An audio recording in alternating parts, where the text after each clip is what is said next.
that I'm asked about quite often is what to do on the day and or night before the exam. This is that crucial pre-game moment, and I think there's some pressure to spend this time in the perfect way. But that's just the thing. The best advice I can give you is to not add any pressure to this day, which is why I'm going to start with the what not to do, or what I suggest you don't do. So don't cram and pull an all-nighter the night before. I have not heard any success stories with that strategy. Also, don't take on any new content the night before. This is going to just add stress and panic.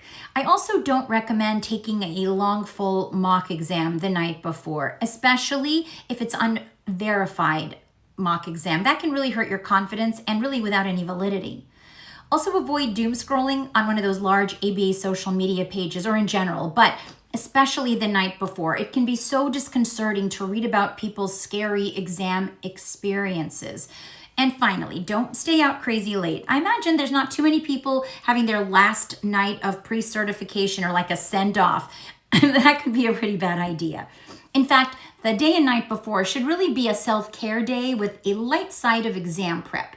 In fact, I suggest a light review, maybe in the early evening, not more than 2 or 3 hours. You could skim over some key concepts, maybe some formulas. You could look over some important summaries.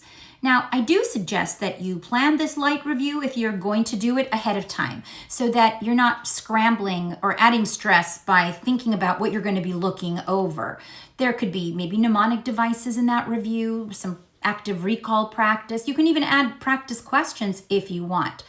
Oh, and don't forget, practice your whiteboard timing. Having that planned and practiced is going to be so helpful on exam day.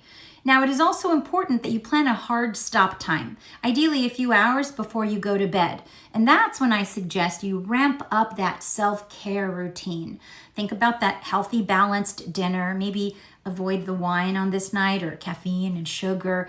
Prep the morning so that you can avoid having to make any decisions in the AM. Like, prep the pre-exam meals, set out the review materials for the AM, set out the clothes you're gonna wear.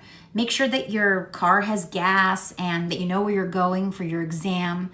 Maybe pack ahead of time everything that you're gonna need, like your IDs, any paperwork, chargers, snacks, and don't forget to set your alarm or a few alarms, especially if your exam is early. Now you wanna set yourself up for getting to bed. And you might be a little bit anxious, right? Because the exam is tomorrow. So maybe you want to add a few things to help yourself wind down. Maybe some movement, relaxation, like yoga or meditation.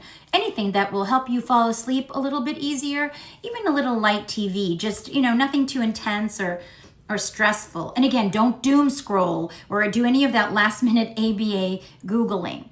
Now, if you were wondering how much sleep you should get, I don't know. I don't want to give you a standard number because you know what you need. But I have read that 7 to 9 hours is ideal for the ultimate rest. Now, if you do find yourself freaking out because, that's pretty normal, you could try replacing some of that negative, anxious self-talk with some positive talk, like, I've got this, I've learned this.